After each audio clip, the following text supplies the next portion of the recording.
I was thinking, and just randomly thinking, about dream opponents for Daniel Bryan, as he is now on his way back to the WWE, and he is cleared for WWE in-ring competition. I'm thinking about dream opponents for Daniel Bryan, and the one opponent that I've always wanted to see, not now, I don't want to see it anymore, that ship has sailed already, was many SummerSlams ago when Brock Lesnar won the WWE Championship. He beat The Undertaker, he conquered the streak, he went on to SummerSlam 4 years ago, and he decimated, destroyed, slaughtered John Cena. Something like 13 or 14 German suplexes. It was fucking ridiculous. We never thought we'd see John Cena buried in such a fashion, but it called for it because of what Brock Lesnar did to The Undertaker and what the streak meant then to the WWE. If Daniel Bryan hadn't given up the WWE Championship, it was supposed to be Daniel Bryan against Brock Lesnar. And this is not really part of any major storyline or rumor that I'm going to be talking about. I was just randomly thinking, what if Daniel Bryan was inserted into the role of Roman Reigns and what Roman Reigns is doing now? And imagine the type of reaction that WWE would be getting if it was Bryan doing everything Roman is currently doing against Brock Lesnar. Two things would happen there. One, WWE would get the reaction that they dream for. And two, it would show everybody how much of a failure Roman Reigns is in the eye of the public. It doesn't take a lot to think about, people. Just insert Bryan in that storyline. You have a vastly different outcome. Anyway, the other big story going into WrestleMania is, when are we going to see Mark Calloway? When are we going to see The Undertaker? If it was up to me, I would not have The Undertaker come out at all. At all. The only way I have The Undertaker come out on Monday Night Raw to confront John Cena and answer yes or no is if WWE has every intent to have The Undertaker show up at WrestleMania as The Undertaker. That's it. If you're going to have The Undertaker come out dressed as the dead man, minus the gloves, the jacket, the hat, exactly how you seen him on Raw 25 with the robe and the hood, then fine. Undertaker makes an appearance on Monday Night Raw. Undertaker says yes. Undertaker confronts John Cena. Now, if The Undertaker has every intent to come back as the American Badass, then I don't put The Undertaker on Monday Night Raw. I don't do it at all. Because with something like that, it's something people are talking about. It's something that people, though, are talking about, they're not going to expect. There is rumor that Vince McMahon really didn't like the character of the American Badass because he is so obviously in love with the Undertaker gimmick, being that it's one of his, if not his greatest creation outside of WrestleMania. Vince McMahon really didn't care for the American Badass gimmick. I loved it. I thought it was great. I love to see every now and then these guys become humanized. I like to see a real life, persona just speak to us through the television. That's what made Stone Cold Steve Austin so likable. That was Stone Cold amped up. That's what made The Rock so lovable and watchable and desired. That's Dwayne Johnson turned up, That's what really speaks to me when I watch these guys. I want to see these guys be themselves, and I want to see it just with the dial turned up a little bit, Kevin Owens is Kevin Owens. You could even look at him. Kevin Owens is Kevin Owens, just him dialed up a little bit. He ain't playing some overly fucking ridiculous gimmick. The American Badass was Mark Calloway turned up. That was Mark Calloway's somewhat real life persona. He's a fucking biker. He lives in the South. He's from Texas. That's what they do. I loved Mark Calloway being humanized because it gave us a different vibe from his character. It was different, and it still played off some of those same Undertaker aspects. It was still Mark Calloway. We get everything that we loved about The Undertaker, but this is him a little bit more human. And I always appreciate that, man. The one thing I would sorely miss is I would follow through with everything I just said. But the one thing I would sorely miss is I want to see Mark Calloway come out and say something to John Cena. I want to see a verbal interaction between the two. We've heard it from John Cena.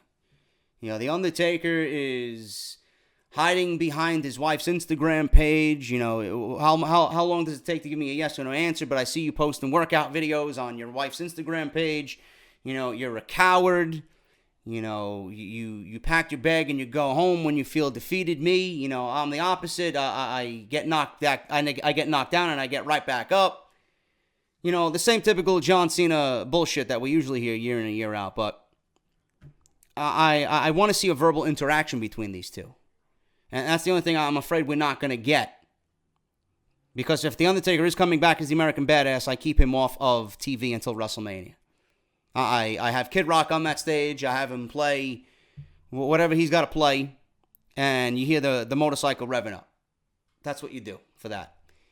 But there is rumors, there is news of a possible date we could see The Undertaker come back to confront John Cena before WrestleMania. Now, WWE fans will reportedly be getting a long-awaited dream match at WrestleMania 34. It is happening, no matter how many times Michael Cole wants to try it, you know, and fucking see if he could get away with it. John Cena vs. Kane is not happening at WrestleMania. If it does, I may actually kill myself. Nothing about that match speaks about WrestleMania.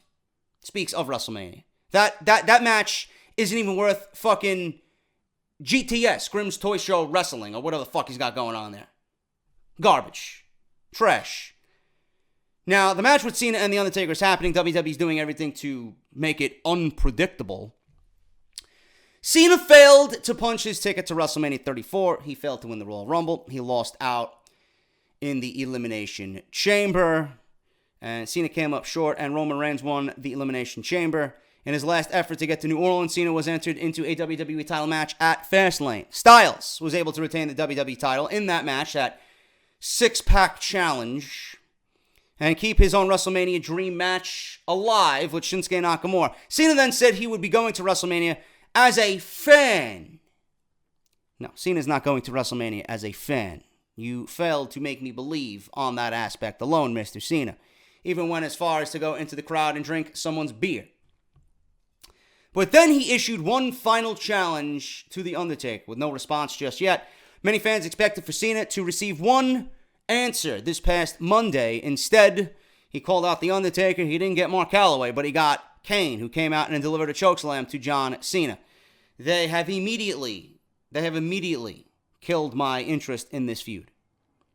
You do know by adding Kane and John Cena on Monday Night Raw, you are severely just fucking toying with people's patience.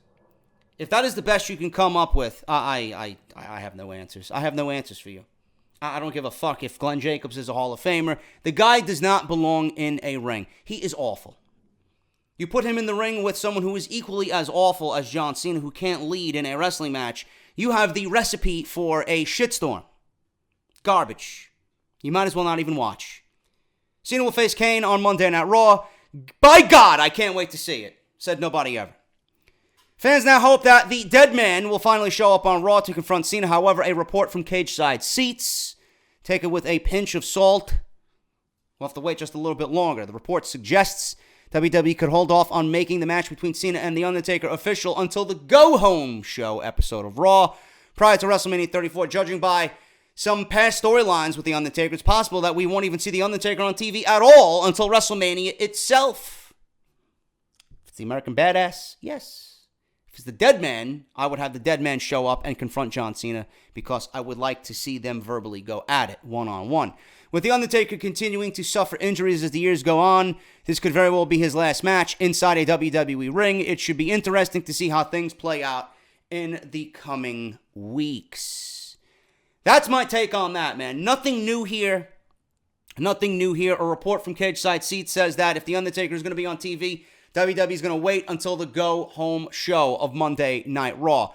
If it's The Undertaker, yes. If it's the American Badass, you keep him off television.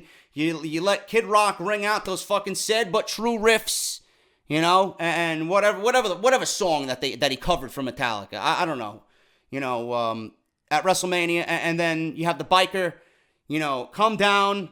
You have the Undertaker rev up the motorcycle, drive down that fucking rampway, however big it's gonna be this year, and you go with the American Badass just showing up at WrestleMania against John Cena. Simple as that. Simple as that. I would not play with this. This is probably the Undertaker's last match, and the Undertaker really doesn't even need to be on television, to be quite honest with you. Cena's good enough to sell this feud on his own, but I would like to see some verbal back and forth with Cena and the Undertaker, but that's just me. So, possible date on John Cena and the Undertaker in the same ring before WrestleMania, confirmed slightly by Cage Side Seats. We'll see how reputable their report really is. But that is the story there about John Cena and the Undertaker. We're going to talk about Bray Wyatt and the Ultimate Deletion. Bray Wyatt could possibly be seeing a repackaging of sorts. Also, news on The Miz and his promo from Monday Night Raw. News on AJ Styles. News on a Madison Square Garden match, mixed tag team match changed. Why did it happen? And Rey Mysterio now meeting with WWE doctors. So we're going to go over all that right here on part 2 of Off the Script. We're going to hit the intro as always. And I'll see you guys in just a little bit.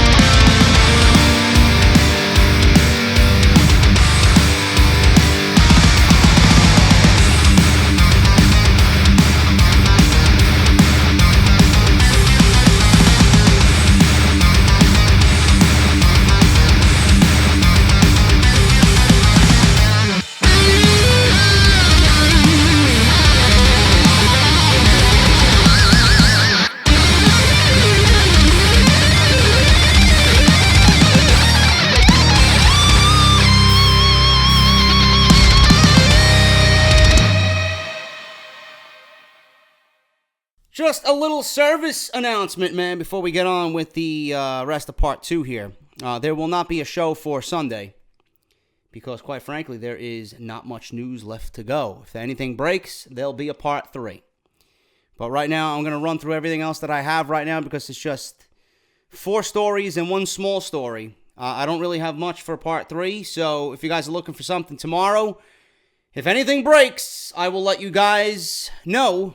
And you will see something in your subscription boxes. But as of now, do not anticipate or do not expect an Off the Script for part 3. If there is a part 3 and more news accumulates, we'll do the same thing we did last week. We'll do it on Monday, which pretty much outperformed Saturday's show anyway, so it really doesn't make any difference. We'll play it by ear, man. There's not a lot of news this weekend, so I just want to make sure you guys are aware. Thank you to everybody who tuned into part 1. You guys are beast. As always, you guys wait for the show like fucking bloodthirsty sharks, man. I appreciate that. And yesterday we went over mostly Daniel Bryan, what Daniel Bryan had to do as far as getting back in the ring, what WWE ordered him to do, what WWE is going to have him do after every match, the WWE taking care and going to the lengths they are to protect the storyline with Kevin Owens and Sami Zayn and them being fired when Daniel Bryan was written into the script for Tuesday SmackDown Live to get a brutal beatdown. We go over all that on part 1 of episode 214. If you guys missed it, link will be in the annotation that you see in the top right corner. Make sure you guys go and check that out. And if you missed Monday Night Raw, SmackDown Live, NXT, all that shit is there in the annotation as well. Go and check that out. Go and support all the videos that were given to you this week on the channel. Quickly, guys, as always, got to show some love to Harry's. Harry's.com/script for your free trial shave set. You guys are going to have the best shave of your life. And if you look at me, yeah, man, this is Harry's, bruh. This is Harry's. Harry's.com/script.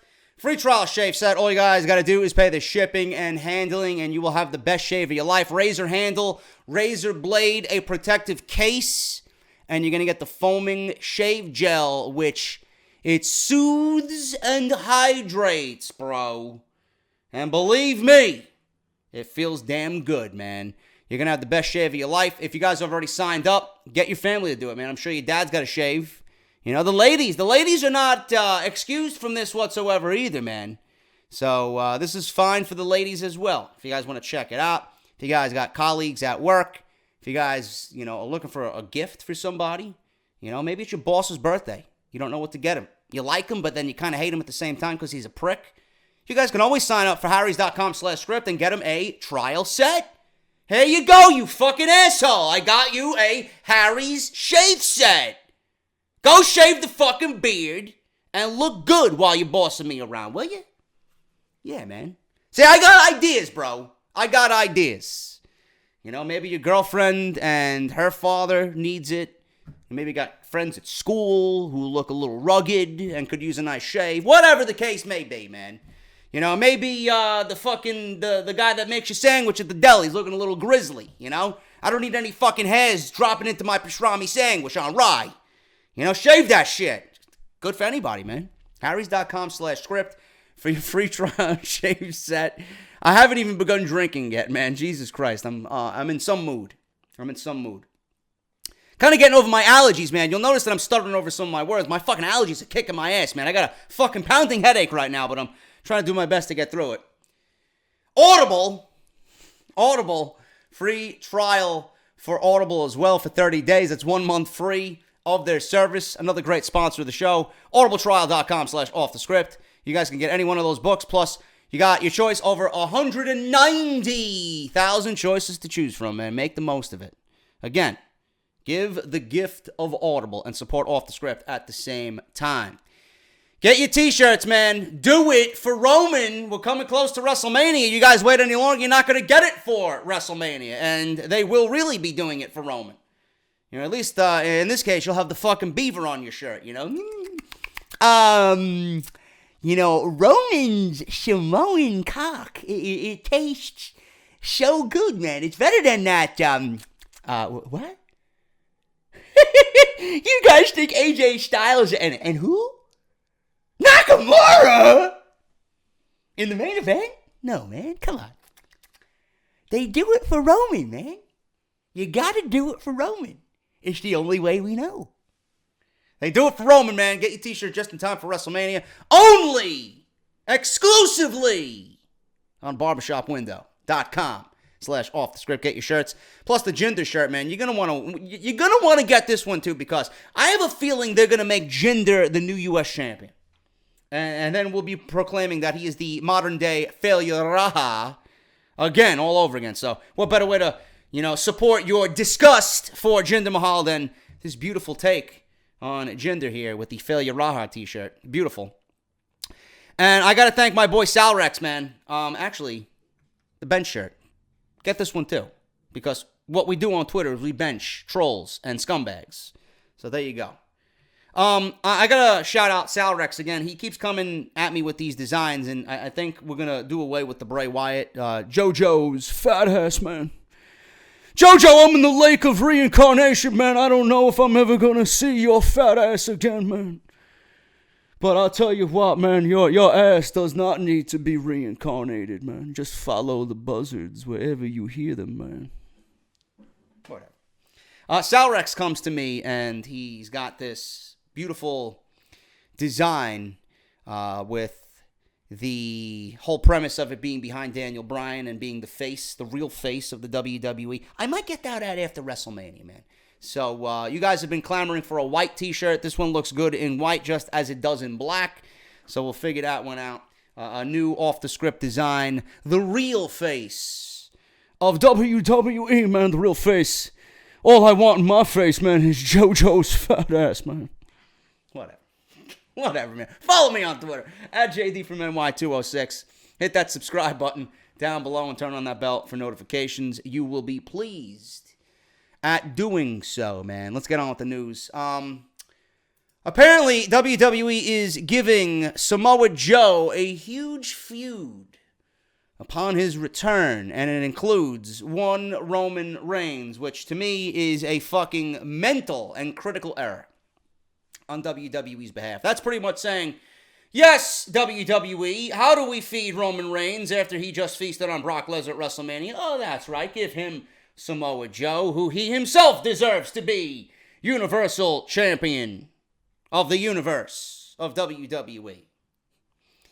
Why would you put Samoa Joe in an unforgiving situation here and put him against Roman Reigns? That means to me that Samoa Joe is returning to be a loser. Even though we all know Samoa Joe is one of the best things that they have on that roster. We don't need Samoa Joe being a loser. Okay? Just imagine the pop of Braun Strowman coming out and we get to WrestleMania and he has not yet chosen a partner. And we hear Samoa Joe's theme music go off. And all of a sudden, the crowd goes wild and we have new tag team champions. I want Joe coming back as a winner. Seriously. Meanwhile, you can build Joe and Strowman up as a unstoppable team that will eventually break away because they're both monsters, and that's not going to last long. And you have a feud right there for both Strowman and Joe going into SummerSlam. Wow! It didn't take any effort at all, and I don't even have a pen and paper. No, but let's book Joe to go against Reigns and be a fucking loser. Reigns ain't losing the Universal title coming out of WrestleMania.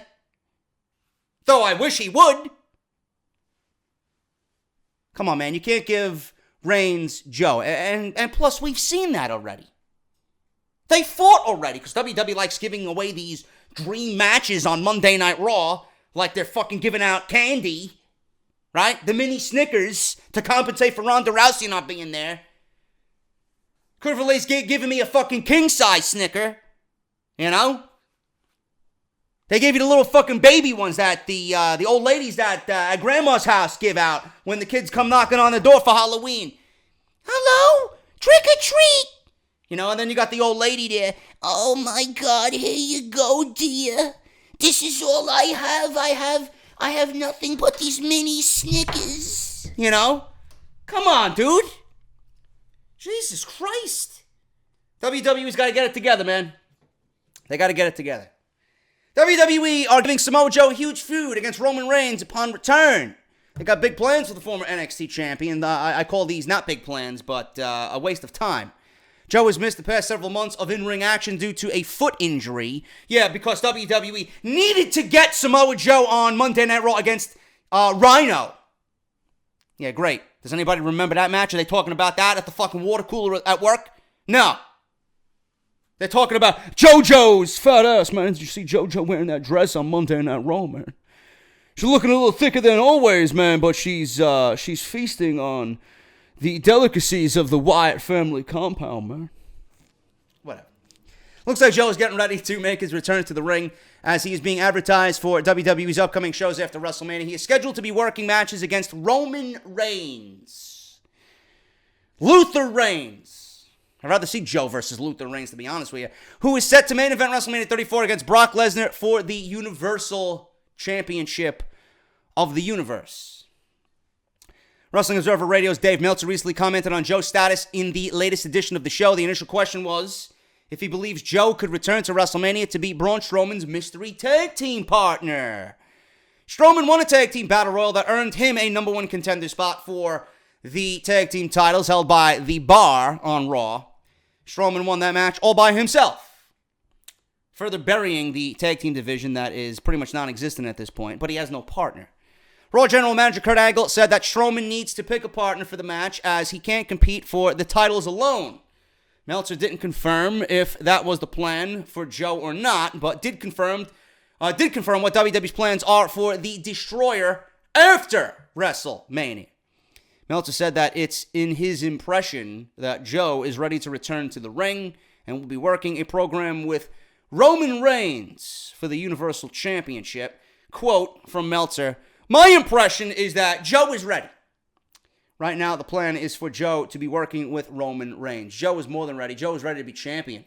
Never mind ready to come back. Of course, that's probably going to be changed 16 times throughout the summer, but that is the plan as of now," says Meltzer. He continues on, "I don't think that's the right way to introduce him, but I don't know what is going to happen."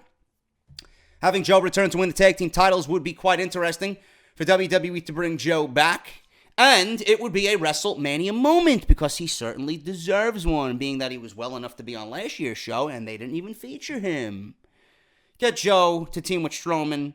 You know, I don't want to see Elias team with Strowman. I don't. Have Elias win the Battle Royal if need be, or have him have a solo concert at WrestleMania in New Orleans and start singing the blues with fucking B.B. King. Something. You know, he could do something entertaining. It doesn't necessarily need to be in a match to have a WrestleMania moment. You could certainly make a WrestleMania moment for Elias somewhere else. I don't want to see... It's just making me fucking cringe at the thought of it. It's making me fucking upchuck. I don't want to see the Big Show and Braun Strowman. Please. Please. I beg of you. I beg of you. I'm getting dry mouth just fucking thinking about it. I can't do it. I can't do it. I may shut the TV off if it's a Big Show.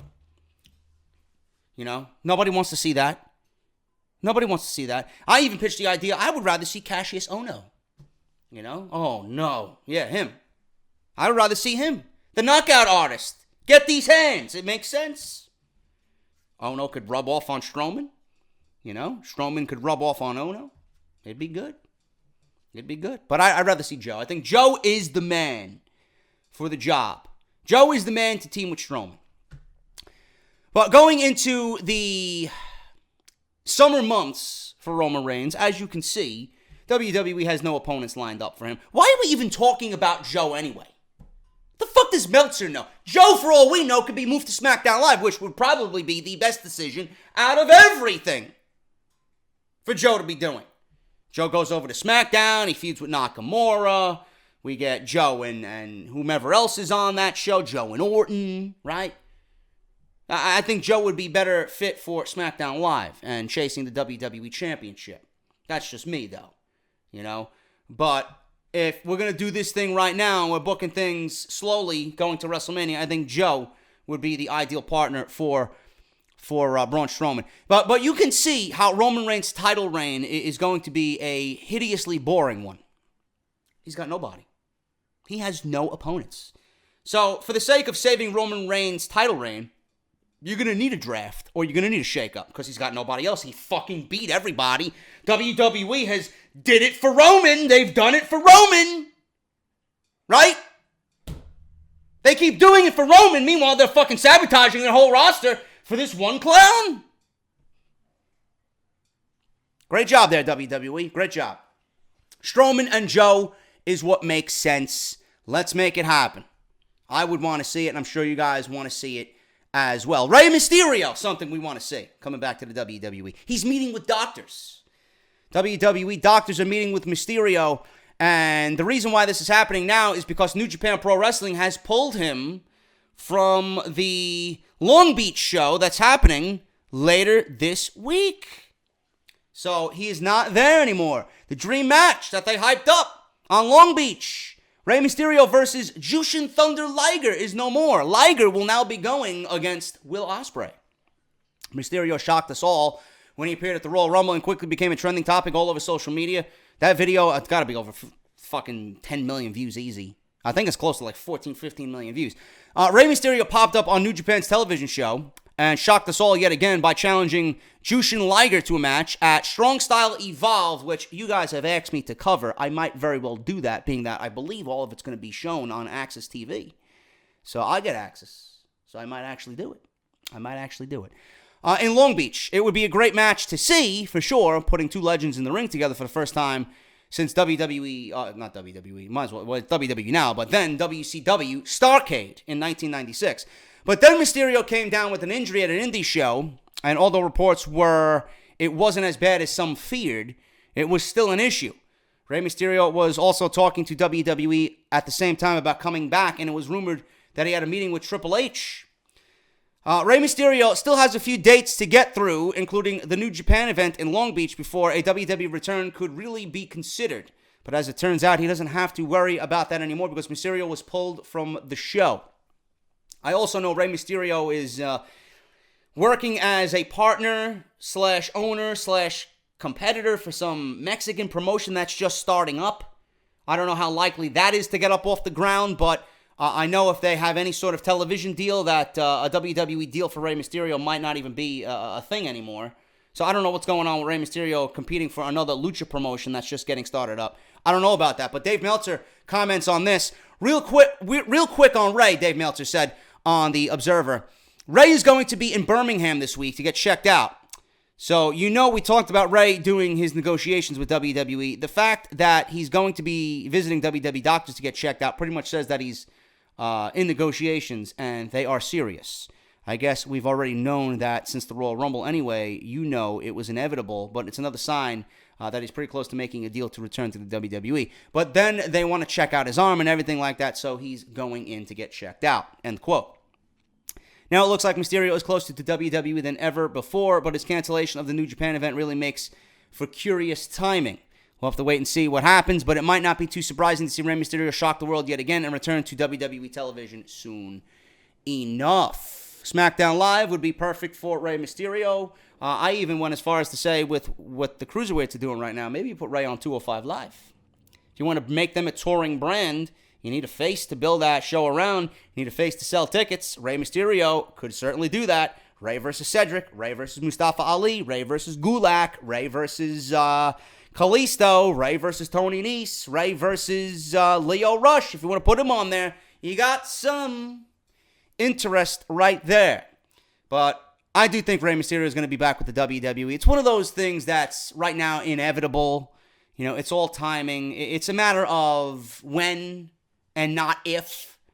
With the Royal Rumble and him returning to the Royal Rumble doing so well and the outreach and the outpour of support that he received just on WWE social media and their YouTube channel, it would be foolish for WWE not to sign Rey Mysterio. And I said this a couple weeks back when this was a story just picking up steam. If Rey is hurt, and he's not working with New Japan, it would be in WWE's best interest to pick up Rey, even though he is hurt. I would rather sign a Rey Mysterio at 75% than not sign Rey Mysterio at all and have him go somewhere else. That's just the way I do business. I don't know what you guys think, but Rey Mysterio, meeting with doctors, pretty much says right now that it's thumbs up for Rey Mysterio to come back to the WWE. Madison Square Garden, the home to WWE house shows 3 or 4 times a year. They seen a mixed tag team match at their recent house show tour, where it was supposed to be John Cena and Nikki Bella versus Elias and Bayley. But WWE changed the match from Elias teaming with Bayley to Elias teaming with Sonya Deville, which I don't know why anybody would be interested in that. I mean, I would certainly get up and go to the fucking concession stand and buy a $16 Cracker Jack, or a Heineken. Something. Maybe both, to wash down the Cracker Jacks with a fucking $20 Heineken. Madison Square Garden is often hyped as the world's most famous arena, which is why WWE treasures it so much. I'd wish they do take over their WrestleMania weekend next year, but, beggars can't be choosers. Not only is it a famous arena, but it's also WWE's home for a great deal of time as the company flourished into the global superpower we know it is today. The recent show at MSG was notable for a few reasons. Not only did it possibly mark Brock Lesnar's final WWE appearance in that famous building. I don't know who he went up against, nor do I care. It probably lasted 5 fucking minutes, if that. But it also contained the in-ring return of Nikki Bella in an actual match. Oh my God, I'm so excited. Bella teamed with her fiancé, John Cena, to take on Elias and Sonya Deville of Absolutely Terrible. But that wasn't the original booking for the match. The initial plan was for Elias to team with Bayley, which led a lot of people to assume the Hugger was turning heel. The Wrestling Observer newsletter noted the decision to swap out Deville for Bayley was because the former Raw Women's Champion hadn't turned heel yet in a televised storyline. It was mentioned Bayley should have evidently turned heel by this point, but obviously it has not, and plans changed. Instead, the Hugger was added to the Alexa Bliss versus Sasha Banks match to make it a triple threat. Wow! I wonder what creative genius thought of that. Another triple threat.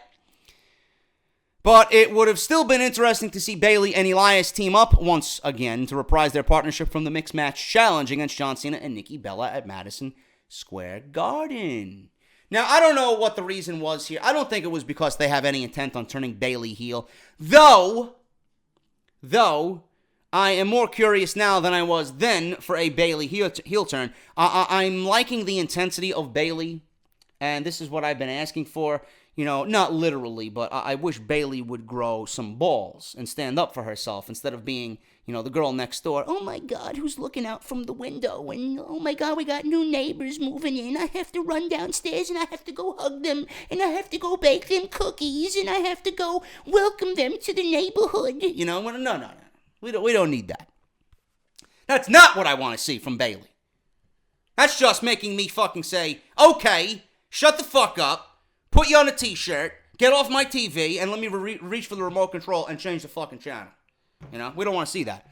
Bayley, I think, could be a very good heel if given the freedom to be free.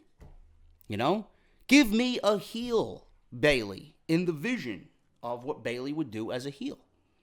Now, we got this storyline going on with Sasha Banks. Clearly, Sasha Banks is better as a heel than she is a babyface, you know. And I hope if this is going to continue, which I assume it will, and it's going to culminate, or it's going to continue rather, in the Battle Royal that will remain unnamed at WrestleMania, the Bathroom Break Invitational Battle Royal, because that's exactly what it is. I mean, who the fuck gives a shit about 20 women in a ring on a pre-show at WrestleMania? Do you care? No, I don't. I care more about cleaning this Chris Jericho Funko Pop of dust particles than I do about that Battle Royal at WrestleMania. Oh my God, JD is so sexist, man. Well, having an opinion on a match I don't give a shit about is sexist? I'm over here fucking proclaiming that Becky Lynch needs to make an impact in WWE. Why don't you watch my NXT reviews where I love Ember Moon? And I think Shayna Baszler's doing well. And all the women down in Kairi Sane, right? Well, I don't know. JD speaking positive? Is this the same person? Or I don't know. You know, we're only gonna take a 1 hour and 30-minute video and take 10 seconds out and blast it all over Twitter and call him a sexist. Because I have no life and I have to look cool in front of my Twitter friends. You know? Sasha Banks needs to be a heel. Sasha Banks needs to be a heel. She plays the heel role great. Sasha Banks was can't miss in NXT as a heel. I will never forget when she took Izzy's hat or whatever, her bow ties or her fucking bows in her hair or whatever the fuck she was wearing, you know, at that NXT TakeOver where they had the Iron Woman match. She went up to Izzy and just made her cry. This is the Sasha Banks we need. This is the Sasha Banks that I want to see, you know? And being that they're having this feud with Bayley, I mean, it's great. And that doesn't mean Bayley gets to slouch here. You know, Bayley can feed off Sasha Banks. This is a good thing. Banks gets to do what she needs to do as a heel, which is going to make her a better overall entertainer and performer. Because I don't like Sasha Banks babyface. I never did. And Bayley's going to feed off that energy, and she's going to grow into the Bayley that we should have seen when she was already on the main roster debuting. You see what I'm talking about? I don't necessarily want to close the door on a Bayley heel turn eventually, you know, because we all have to go through the motions. You know, everybody gets stale every now and then. So Bayley turning heel is definitely an interesting aspect and something that I'm interested in seeing. But right now, Sasha Banks is the heel. She needs to turn heel. So Dave Meltzer and whatever he reported here on the newsletter, you know, it's not because they were thinking about or planning a Bayley heel turn per storyline. They just realized that they booked themselves into a shitty situation that made no sense. And they had to change it on the fly. That's all that was. So that's the reason why Bayley, if you guys went to that event, I don't know, whoever lives in the greater New York City area, you went to that Madison Square Garden show, and you wondered why Bayley was not in the match while being advertised to team with Elias and Sonya Deville was there. There's your reason why. WWE didn't know how to get out of their creative blunder. Speaking of creative blunders, if the match doesn't happen at WrestleMania 34, I don't know what WWE is going to do. Update on AJ Styles for WrestleMania 34. Nothing was ever going to be straightforward heading into WrestleMania next month, and fans have understandably been worried about AJ Styles and whether or not he'll be able to compete in New Orleans over the weekend. WWE ran an injury angle with AJ, while it was originally being claimed that it was just a way to protect Styles further and keep fans invested in what's going on. However, it was revealed that Styles is genuinely injured, which had thrown his WrestleMania status up in the air. Styles was backstage at Raw on Monday. this week where he was evaluated by WWE's medical team. Meltzer of the Wrestling Observer newsletter then cast further doubt over Styles' involvement at WrestleMania, where he defends his WWE Championship in a dream match against Shinsuke Nakamura. It all revolved around Meltzer not originally being told the severity of the injury. He claimed that if it was a minor injury and nobody had anything to worry about, then they would have received reassurance. His WrestleMania status was thrown further into doubt when he appeared on SmackDown Live, but did not get physical. Instead, he was slow in trying to help Nakamura fight off an attack from Rusev and Aiden English. With this story hitting the headlines and casting his role into doubt, Styles had finally responded to the claims that he would be missing WrestleMania or could potentially be missing WrestleMania. He took part in an international media conference call to promote the match against Nakamura. And the fact that he took part in the conference call to promote the contest suggests that the injury isn't too serious. So he was asked what his status for is at WrestleMania. Styles confirmed he will be at WrestleMania. According to Raj in Wrestling Inc., he said, if my leg got cut off, I'd find a way to make it to WrestleMania. I will be wrestling Shinsuke Nakamura at WrestleMania. Don't worry about it. I'll be fine. Fans will be relieved at this news, especially since the majority of the fans believe Styles vs. Nakamura is the match that deserves to be the main event of WrestleMania 34. The super fans who jerk off to Roman Reigns posters every night they come home from school, or the fangirls that dream of being Roman Reigns' wife one day, they're the people that don't think Nakamura and Styles belong in the main event. Those are the people with no brains. But Nakamura and Styles certainly is deserving of closing WrestleMania on a high note. That's my opinion. Styles has already reiterated that he plans on retiring in a year or so. I doubt it. They say it now and they never go away. At this point in his career, the timing is everything. Knowing his toughness and knowing he is asked for this match and knowing he's finally getting it, you would have to fucking ship AJ Styles in a coffin. AJ Styles would have to be pronounced dead for him to miss WrestleMania. AJ Styles can be a fucking walker on The Walking Dead. He will not miss WrestleMania. Seriously. There's no way he is going to miss WrestleMania and wrestling Nakamura. And if he's hurt, go through with the match, give Nakamura his moment, go away for a little bit, get healed up, go get your surgery, and come back for SummerSlam. It's not that big of a deal. It's not that big of a deal. So Nakamura and Styles is still on. Don't worry about it. AJ said it himself. If my leg got cut off, I'd find my way into WrestleMania. That is the update on AJ Styles. WWE to repackage Bray Wyatt, man. I need to repackage myself, man, because I need to look fine when JoJo's fat ass walks into that hotel room, man. WWE to repackage Bray Wyatt following the ultimate deletion. According to WrestleZone, the segment was produced by Hardy himself. Fun fact. In a rare moment that Vince McMahon handed over most of the creative control. So Hardy did most of the producing of the ultimate deletion on Monday Night Raw. Still, Michael Cole, for your comments. Oh, I'm sorry for what you are about to see. Really?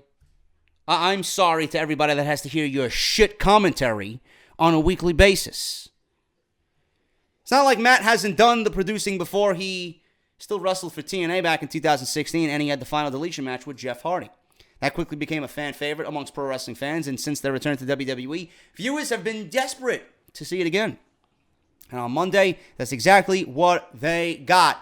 Despite the previous success of Hardy's matches, WrestleZone has revealed that McMahon wasn't sure how the fans would take to the match ahead of Monday's airing. According to a reliable source, there was backstage belief that McMahon was worried the ultimate deletion would bomb on Monday Night Raw. Instead, the segment can only be seen as a success. It got a huge social media reaction and was trending #1 worldwide on Twitter for over 2 hours. Now, Raw viewership was also over the 3 million mark for the show's final hour, and we don't usually see that. It usually goes from like 2.8 Then the second hour does like a 2.7 or a 2.6. And then Raw's third hour does like, whatever, a fucking 2.1 or a 2.2, 2.3. It's lower significantly than the first 2 hours. First 2 hours are steady because that's where the bulk of the show is. But being that the ultimate, I keep calling it the final deletion. The ultimate deletion had Raw go into hour 3 in the 3s. I mean, that's a fucking success in itself. When that third hour is notoriously dead. The Great War, according to Matt Hardy, is finally over. We witnessed the highly anticipated ultimate deletion between Woken Matt Hardy and Bray Wyatt, with the result going the way many fans predicted. Bray Wyatt being deleted. Fans were reminded just why there was so much excitement around Matt's return last year. And as WWE made sure they went all out to give the fans the best experience possible, similar to what we got during the final deletion when Matt was part of Impact Wrestling. This included the familiar characters of Queen Rebecca, Skarsgård, the dilapidated boat, Vanguard 1 along with Senor Benjamin. Then the all too familiar locations scattered around the Hardy compound, ranging from the dilapidated city, the land of obsolete men, the dome of deletion, and the lake of reincarnation. Sounds like I'm fucking playing an RPG and I'm walking into a fucking swamp, getting ready to battle the big swamp monster. Let me pull out my fucking Knights of the Round Table and end it in fucking 10 seconds. Or knowing that fucking, materia, right? Well, that summon, it was like fucking 4 minutes to get that shit done. I beat Final Fantasy VII 4 times without Knights of the Round Table. I don't know how I did it. I didn't want to go through the fucking struggle of getting it. Everything else I got, but that one. Fun fact. The Lake of Reincarnation was perhaps the most intriguing part of all, as there were many expected the match would end and play an integral role by the lake in what could follow this entertaining feud. After witnessing the return of Jeff Hardy as Brother Nero, who also has a history with the Lake of Reincarnation, Matt hit the Eater of Worlds with a twist of fate. The Eater of JoJo's fat ass, man, get it right. Hit JoJo's man, with the twist of fate to seal the victory, before throwing him into the Lake of Reincarnation to ensure that he had been deleted. Now, many are wondering what could be next, and Dave Meltzer's all over this weekend's news, by the way. I'm sorry if you guys don't like Dave Meltzer. Dave Meltzer apparently has the answers, which could be hit or miss with WWE fans. When asked about Wyatt's status, he claimed that WWE will now be repackaging Wyatt, and his gimmick with quotes here, I have quotes here from Meltzer. He says, I guess he's coming back in a different form. I think it's been maybe a year of needing repackaging. I don't know what he'll do, but hopefully it's something completely different because the other character ran its course a long time ago. Really now? Wow, Meltzer, you're quite the expert there. None of us could figure that one out. I'm glad you nailed that one. You pinpointed it so fucking exquisitely, The arrival of Bray Wyatt was met with plenty of excitement, as it was something completely different. WWE obviously dropped the ball, as always, notoriously fumbling. While he draws plenty of criticism for his downfall, WWE needs to shoulder some of the blame. This is because his booking has been terrible. In every feud, he's lost big matches where it counts, and the most it shows, he backs up. He can't back up anything, and he's got excellent speaking skills, even if it did get slightly repetitive. This can be stretched right before WrestleMania 30, where he lost to John Cena. That should have never even happened. It should have been Cena and Undertaker at WrestleMania 30, and Wyatt should have done something else in which it made him look strong. A contest many believe propelled Wyatt to the next level if he had won. Since then, he's never reached the same heights, despite holding the WWE Championship on one occasion, and WWE even dropped the ball on that. Now we'll have to wait and see what type of character Wyatt will return as. A lot of people are saying he's going to come back as Woken Bray Wyatt. He may come out dressed in white, that he's fucking cleansed. We might actually get the team of Wyatt and Hardy. I like that idea, man. I like that idea, And again, it's something different. How many different fucking feuds can you put Bray Wyatt in before it says, Jesus fucking Christ, get this guy off TV already? Knowing WWE, they'll bring him back as fucking Husky Harris. They'll have him cut his fucking dreads, have him shave his beard, and come back as Husky Harris. Why doesn't he come back as fucking IRS Part 2.0? Just have him come back as a reiteration of IRS. His father was Erwin R. Shyster, right? Why not? Can you imagine? Bray Wyatt, the the cult leader now turned into the man who is seeking you for your taxes? You know, calling everybody a tax cheat? It could work. You know, I don't know. But whatever the case may be, Wyatt we all are in agreement here that Wyatt needs to be just altered in some way. Turning him into, you know, woken Bray Wyatt and teaming with Matt, I think is the best way. I don't know. I don't physically understand what you could possibly do with him. Unless you completely change his character altogether. You got to keep him somewhat the same. Just turn him babyface. It'll rub off on him if he's there with Matt Hardy.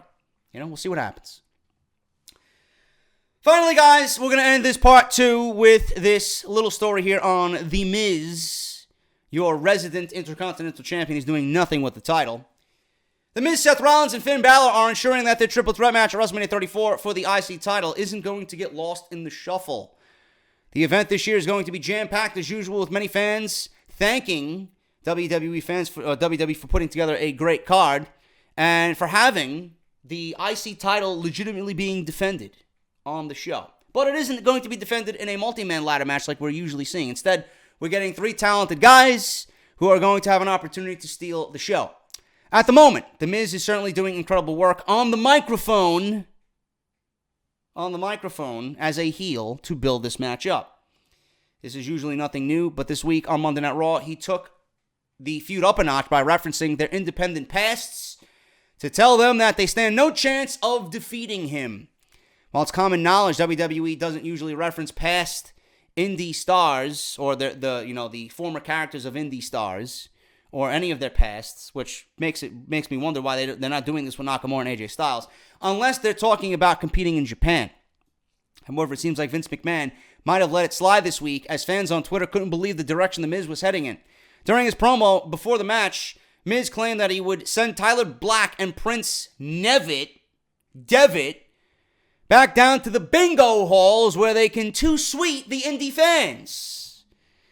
Although there was a slip of the tongue where he meant to say Devitt and not Nevitt, Finn Balor's previous character, and Black being Rollins' previous moniker, it did take WWE fans by surprise in what was another incredible promo to hype his match up at WrestleMania. While it seems like a minor detail, the reaction from fans speak volumes, as they were genuinely surprised at that fact, and despite being a heel, The Miz was able to reference their previous names, which the company doesn't usually do or allow. However, The Miz's aim was to get the reaction he wanted on social media, and he certainly succeeded at it, as fans all over the world were talking about his current act of talking down Rollins and Balor for their indie history, and it probably won't die down as we edge closer to WrestleMania 34 next month. Like I said, The Miz could sell me on a match and him and a plastic bag. That's how great he is on the microphone. While the reaction was largely positive, there was a small reaction from fans on Twitter who believe that nothing was gained from this promo when he mentioned their previous monikers, and it's something that should not have been allowed. Well, those people are just fucking stupid, you know? Can't please everybody. Can't please everybody. Either love it or you fucking hate it. There's no in between with these people. But this is the way that Nakamura and AJ Styles should be built up. They're building this triple threat match up the way that match should be built up. But either way, this makes sense for The Miz to do. I love it. I hope he continues it. You know, because The Miz is a WWE guy. You know, he is looking down on these indie guys who are coming in to steal his spotlight. This is his show. He deserves it. He's brought prestige, quote unquote, back to the Intercontinental Championship. Nobody's going to take it away from him. Not these indie darlings, right?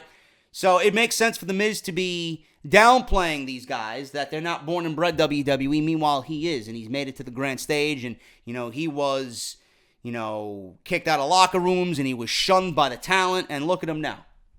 So he's going to do the same thing to these types of guys. And I think that's quite enjoyable to watch. So I'm very much looking forward to see what The Miz has to say about Rollins and Balor next week. And I like the direction that this is going in. And this could be the first time in a long time that the Intercontinental Championship has a legit match that isn't clouded by 8 men climbing a ladder.